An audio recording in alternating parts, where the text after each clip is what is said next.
Kondisi ekonomi global dan ketegangan geopolitik yang tidak menentu menimbulkan ketidakpastian bagi semua negara.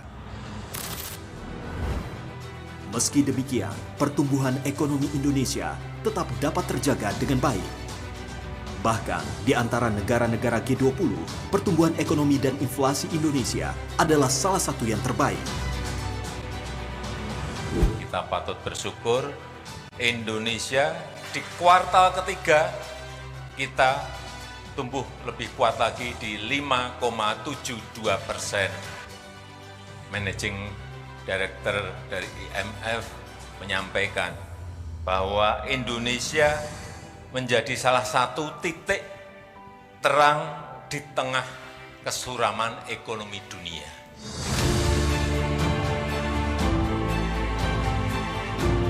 Pertumbuhan ekonomi diantaranya ditopang oleh investasi. Di tahun 2021, realisasi investasi mencapai 901 triliun. Tahun ini, Presiden Joko Widodo menargetkan realisasi investasi sebesar 1.200 triliun.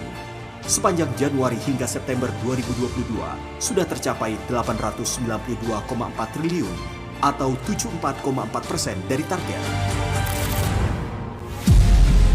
Salah satu ciri investasi yang berkualitas adalah perbandingan antara Jawa dan luar Jawa ini harus betul-betul menjadi fokus Bapak Presiden.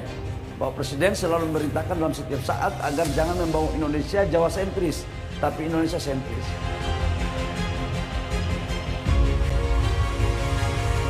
Sebaran wilayah investasi saat ini telah menunjukkan semangat Indonesia sentris. Sejak triwulan 3 2020 hingga triwulan 3 2022, capaian di luar Jawa selalu mengungguli Pulau Jawa. Hilirisasi dan industrialisasi sumber daya alam harus terus dilakukan. Kita harus berani, kita harus membangun ekosistem industri di dalam negeri yang terintegrasi. Hilirisasi yang diarahkan Presiden sudah semakin terlihat hasilnya. Di tahun 2021, sektor industri logam dasar, barang logam, bukan mesin dan peralatannya menjadi urutan pertama sebesar 117,5 triliun. Tren tersebut secara konsisten terus berlanjut pada periode Januari hingga September 2022 dengan realisasi investasi sebesar 131,8 triliun dan tetap berada di peringkat 1. Hadirin yang kami hormati, selanjutnya marilah kita simak bersama sambutan Presiden Republik Indonesia yang akan dilanjutkan dengan penekanan layar sentuh sebagai tanda pembukaan Rapat Koordinasi Nasional Investasi tahun 2022.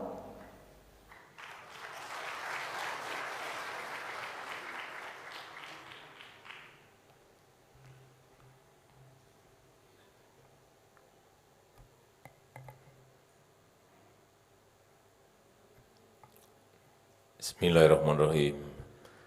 Assalamualaikum warahmatullahi wabarakatuh.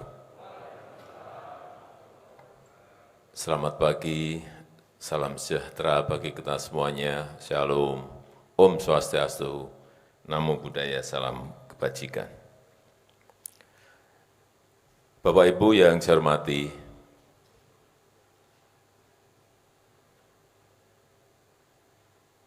kita harus memiliki perasaan yang sama dan memiliki sense yang sama dan sepakat bahwa situasi saat ini betul-betul situasi yang tidak mudah, situasi yang sangat sulit untuk semua negara. Untuk semua negara, negara besar, negara maju, semaju apapun sekarang ini semuanya pada posisi yang sangat sulit.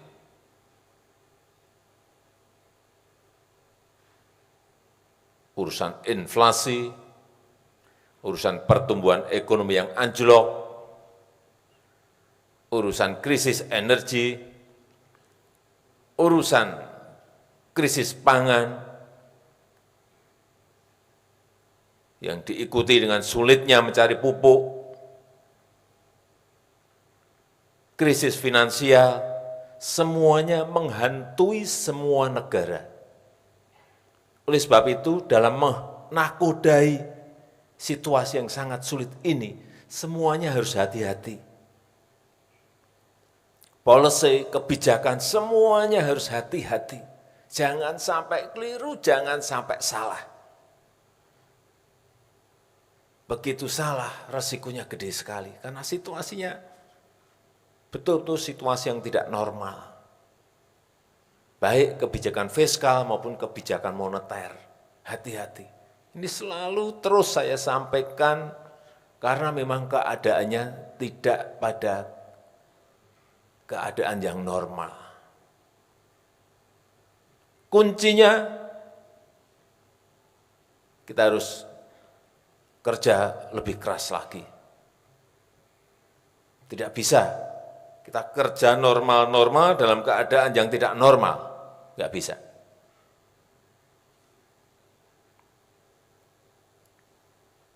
Dan tahun depan, tahun 2023, ini akan jauh lebih sulit lagi untuk semua negara.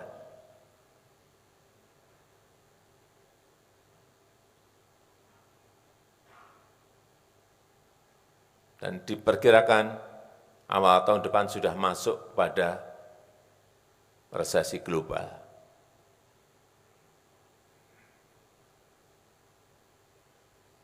Ini yang kita semuanya sekali lagi harus memiliki perasaan yang sama. Oleh sebab itu, yang namanya investasi, yang namanya investor, itu jadi rebutan semua negara. Karena semua negara ingin ada capital inflow, ada arus modal masuk semuanya. Karena kalau enggak ada tambahan arus modal masuk, perputaran uang akan tidak terjadi pertumbuhan.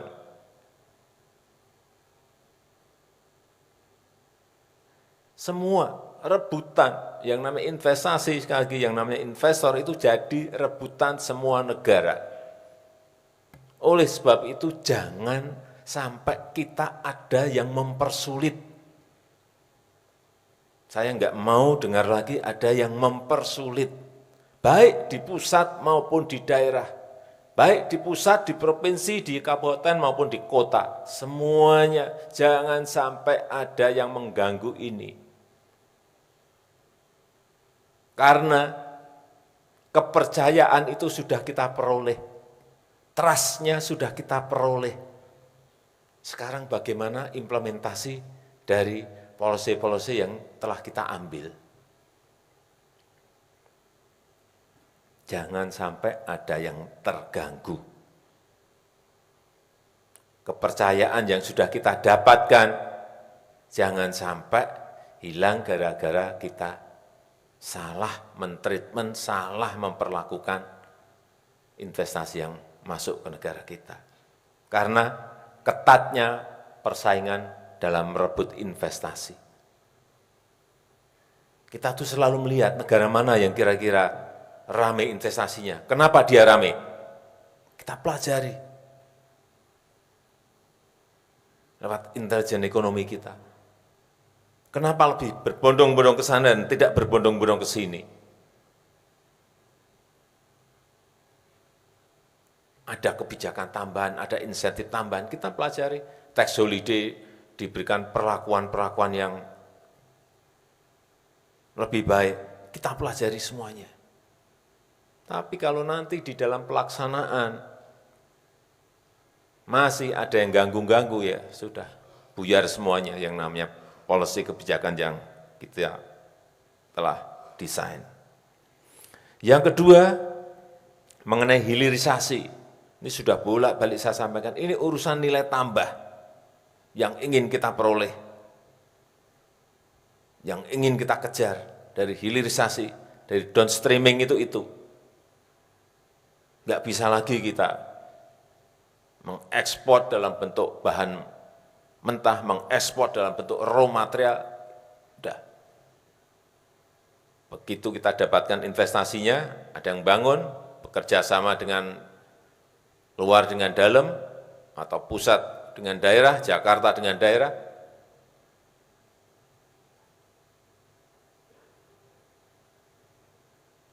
nilai tambah itu akan kita peroleh. Saya berikan contoh, ini bolak-balik saya berikan contoh itu, akan saya ulang-ulang terus. Nikel, lihat 7 tahun yang lalu, 5 tahun yang lalu, 4 tahun yang lalu, ekspor kita bahan mentah, nilainya setahun hanya 1,1 miliar US dollar. 1,1. Artinya berapa itu? 1,1. 19 sampai 20-an triliun rupiah setahun. Karena yang kita ekspor raw material, yang kita ekspor bahan mentah. Begitu kita memiliki smelter, memiliki industri, dan turunannya 2021 ekspor kita sudah 20,8 miliar US dollar. Sudah 300 triliun lebih. Dari 20 triliun meloncat ke 300 triliun lebih. 18 kali lipat kita hitung nilai tambahnya. Terus yang lain seperti apa? Apa mau kita terus-teruskan? Ekspor bahan mentah, ekspor bahan mentah, enggak. Sekali lagi, meskipun kita kalah di WTO, kalah kita urusan nikel ini kita dibawa, digugat oleh Uni Eropa, dibawa ke WTO kita kalah. Enggak apa-apa, kalah saya sampaikan ke Menteri, banding. Nanti babak yang kedua, hilirisasi lagi,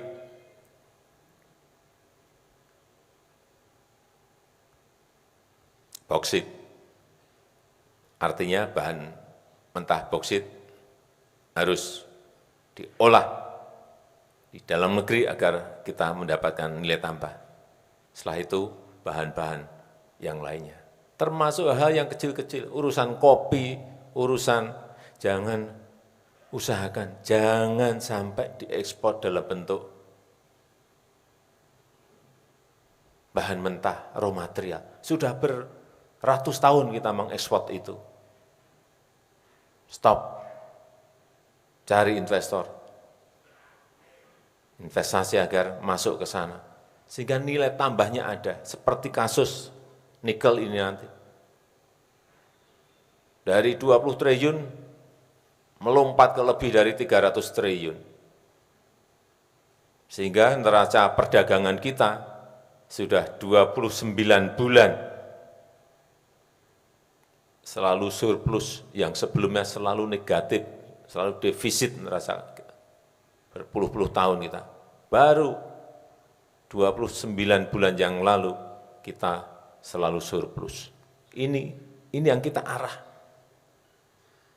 Kalau ada negara lain yang menggugat, yaitu haknya negara lain menggugat karena memang terganggu. Setelah saya cek, kenapa sih Uni Eropa ini menggugat? Ya benar, karena industrinya ternyata banyak di sana. Kalau dikerjain di sini, artinya di sana akan ada pengangguran, di sana akan ada pabrik yang tutup, di sana akan ada industri yang tutup. Tapi kan kita juga mau maju, kita ingin maju, negara kita ingin menjadi negara maju, kita ingin membuka lapangan kerja. Kalau kita digugat saja, kita takut, mundur, nggak jadi, ya nggak akan kita menjadi negara maju. Terus saya sampaikan kepada Menteri, terus, Pak ini apakah terus? Tidak boleh berhenti, tidak hanya berhenti di nikel, tapi terus yang lain. Kemudian yang ketiga saya titip, ini untuk OSS, di semua, baik di kabupaten, di kota, di provinsi, di pusat semuanya, platformnya tolong betul-betul dilihat lagi, dibenahi betul, agar yang namanya kita sampaikan cepat, Kalau kita ngomong 5 menit betul. Kalau kita ngomong 1 jam betul. Jangan sampai saya disuruh ngomong 1 jam, faktanya bisa 6 bulan. Waduh, nggak dipercaya kita nanti. Tolong diperbaiki, masih ada yang banyak yang perlu diperbaiki di platform ini.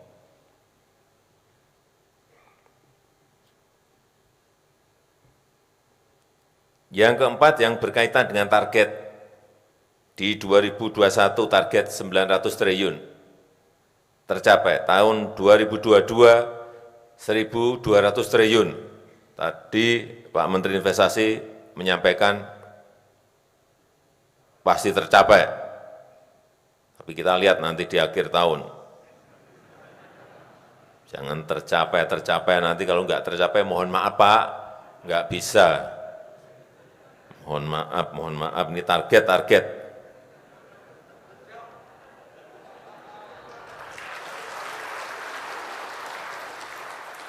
Karena ini akan mempengaruhi growth, akan mempengaruhi pertumbuhan ekonomi. Begitu target 1.200 itu enggak tercapai, pertumbuhan ekonomi kita ikut geret untuk turun. Hati-hati. Investasi menjadi kunci.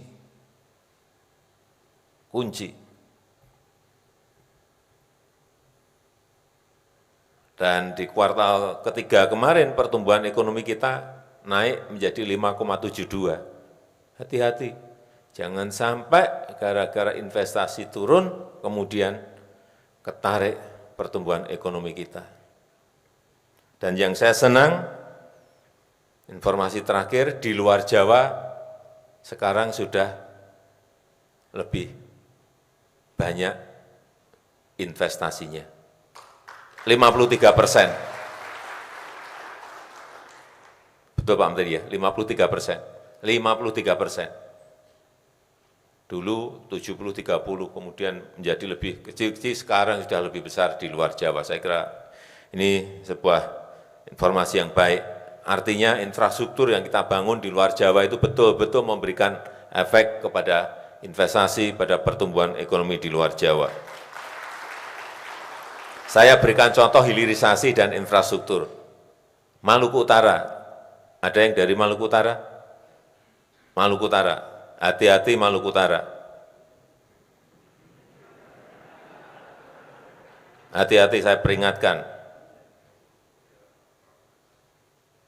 Karena pertumbuhan ekonomi di Maluku Utara itu 27%. Tertinggi di dunia itu.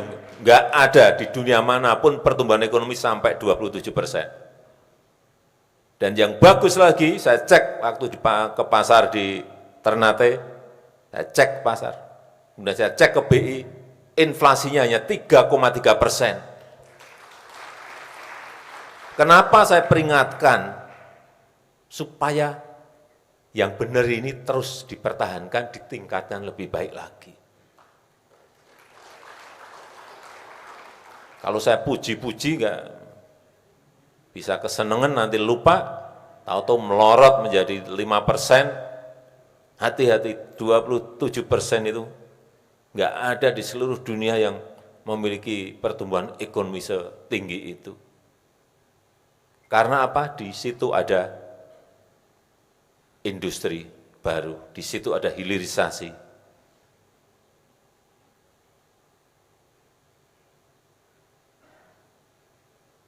Ini sebagai contoh. Dan survei yang saya terima, di seluruh provinsi disurvei. Masyarakat mana yang paling bahagia? Juga di Maluku Utara. 27% kalau nggak bahagia ya kebangetan. Tapi hati-hati, saya peringatkan hati-hati. Mempertahankan itu lebih sulit. Meningkatkan itu jauh lebih sulit. Tapi kalau nanti ada derivatif, turunan yang lain yang bisa masuk ke industri di Maluku Utara, ini akan lebih meningkat lagi. nilai tambahnya. Jadi sekali lagi hati-hati, saya peringatkan hati-hati.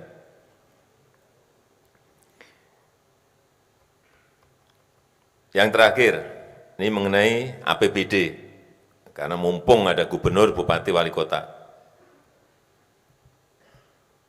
Ini saya ingatkan, kita ini mencari uang dari luar agar masuk.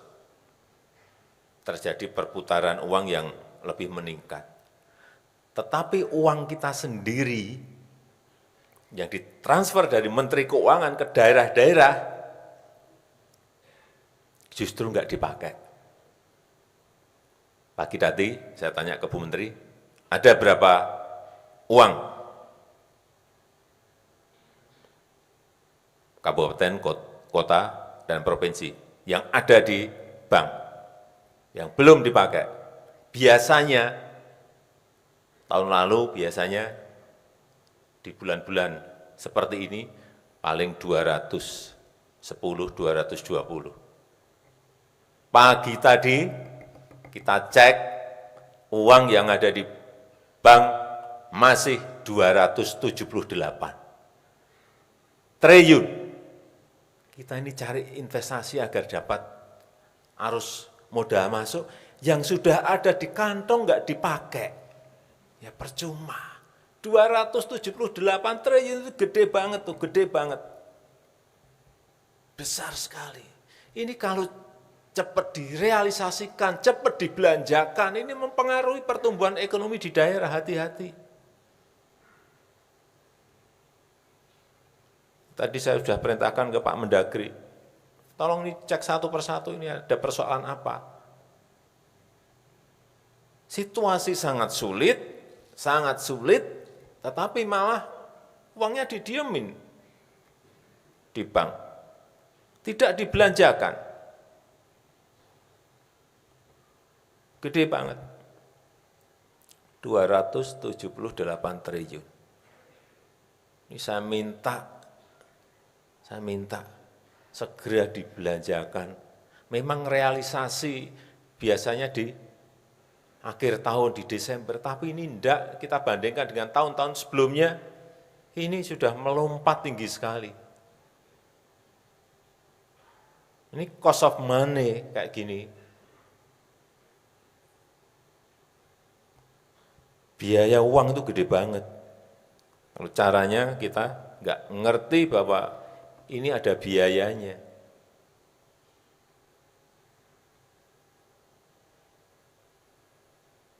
Tahun lalu di akhir Oktober itu masih di angka 226 triliun.